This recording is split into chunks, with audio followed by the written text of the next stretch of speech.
ನಮಸ್ತೆ. ಸರಳ ವಿಧಾನದಿಂದ ಟೇಸ್ಟಲ್ಲಿ ರಿಚ್ ಆಗಿರುವಂತಹ ಟ್ರೆಡಿಷನಲ್ ಫಿಲ್ಟರ್ ಕಾಫಿಯನ್ನು ಈ ದಿನ ತಯಾರಿಸೋಣ. ನಮ್ಮ ಹತ್ರ ಈ ರೀತಿಯ ಒಂದು ಕಾಫಿ ಫಿಲ್ಟರ್ ಇದೆ. ಇದರಲ್ಲಿ ನಾವು ಒಂದು ಸಾರಿಗೆ 4ರಿಂದ 5 ಜನಕ್ಕೆ ಕಾಫಿಯನ್ನು ತಯಾರಿಸ್ಕೋಬಹುದು. ಡಿಕಾಕ್ಷನ್ ತಯಾರಿಸಲು 2 ಫುಲ್ ಟೀ ಸ್ಪೂನಷ್ಟು 80:20 ರೇಷಿಯೋ ಕಾಫಿ ಪುಡಿಯನ್ನು ಫಿಲ್ಟರ್ಗೆ ಸೇರಿಸ್ಕೊಳ್ಳೋಣ. 80:20 ಅಂದರೆ 80% ಕಾಫಿ, 20% ಚಿಕ್ಕೋರಿ. ನಿಮ್ಮ ಅಭಿರುಚಿಗನುಸಾರವಾಗಿ ನೀವು ಕಾಫಿ ಚಿಕ್ಕೋರಿಯ ಪ್ರಮಾಣವನ್ನು ಹೆಚ್ಚು ಕಮ್ಮಿ ಮಾಡ್ಕೋಬಹುದು. ಕಾಫಿ ರುಚಿಯನ್ನು ಹೆಚ್ಚಿಸೋದಕ್ಕೆ ಒಂದು ಸಣ್ಣ ಹರಳು ಉಪ್ಪನ್ನು ಸೇರಿಸಿ ಕಾಫಿ ಪುಡಿಯನ್ನು ಟೈಟಾಗಿ ಪ್ರೆಸ್ ಮಾಡಿ ಇಟ್ಕೊಳ್ಳೋಣ.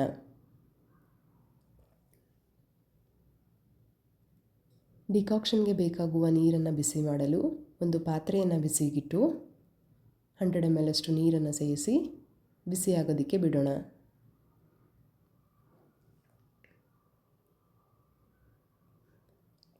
ನೀರು ಈ ರೀತಿಯಾಗಿ ಕುದಿಯುವಾಗ ಸ್ಟವನ್ನು ಆಫ್ ಮಾಡಿಕೊಂಡು ಒಂದು ಸಣ್ಣ ಕಪ್ಪಲ್ಲಿ 3/4 ಕಪ್ಪು ಅಂದರೆ 75 ml ಅಷ್ಟು ಕುದಿಯುವ ನೀರನ್ನು ಮೊದಲೇ ಹಾಕಿಟ್ಟಂತಹ ಕಾಫಿ ಪುಡಿಗೆ ನಿಧಾನವಾಗಿ ಸೇರಿಸ್ಕೊಳ್ಳೋಣ.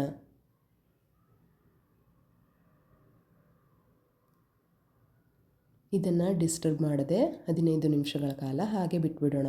15 ನಿಮಿಷಗಳ ನಂತರ ಕಾಫಿಯನ್ನು ತಯಾರಿಸೋದಕ್ಕೆ ಒಂದು ಪಾತ್ರೆಯನ್ನು ಬಿಸಿಗಿಟ್ಟು 200 ml ಅಷ್ಟು ಹಸಿ ಹಾಲನ್ನು ಸೇರಿಸ್ಕೊಳ್ಳೋಣ. ನೋಡಿ, ನಮ್ಮ ಕಾನ್ಸಂಟ್ರೇಟೆಡ್ ಕಾಫಿ ಡಿಕಾಕ್ಷನ್ ಈ ರೀತಿಯಾಗಿ ತಯಾರಾಗಿದೆ.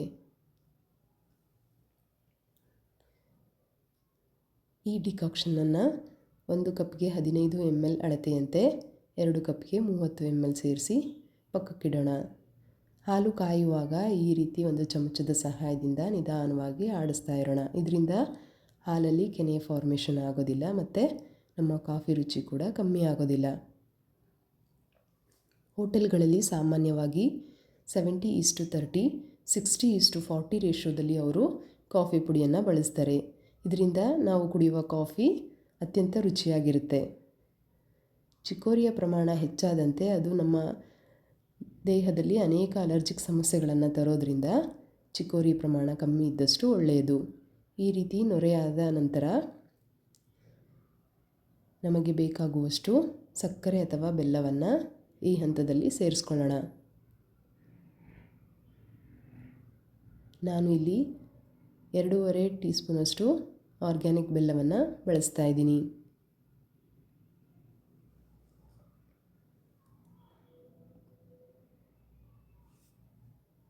ಬೆಲ್ಲ ಸರಿಯಾಗಿ ಕುದ್ದು ಕರಗಿದ ನಂತರ ಮೊದಲೇ ಹಾಕಿಟ್ಟಂತಹ ಡಿಕಾಕ್ಷನ್ಗೆ ನೊರೆ ಬರುವಂತೆ ಮೇಲಿನಿಂದ ಈ ರೀತಿ ಎತ್ತಿ ಹಾಕಿದರೆ ನಮ್ಮ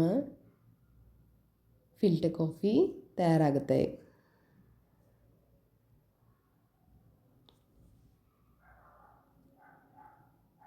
ನಿಮಗೆ ಇನ್ನೂ ಡಿಕಾಕ್ಷನ್ ಬೇಕು ಅಂತ ಅನಿಸಿದರೆ ಈ ಹಂತದಲ್ಲಿ ನೀವು ಇನ್ನೂ ಸ್ವಲ್ಪ ಡಿಕಾಕ್ಷನನ್ನು ಸೇರಿಸ್ಕೋಬಹುದು.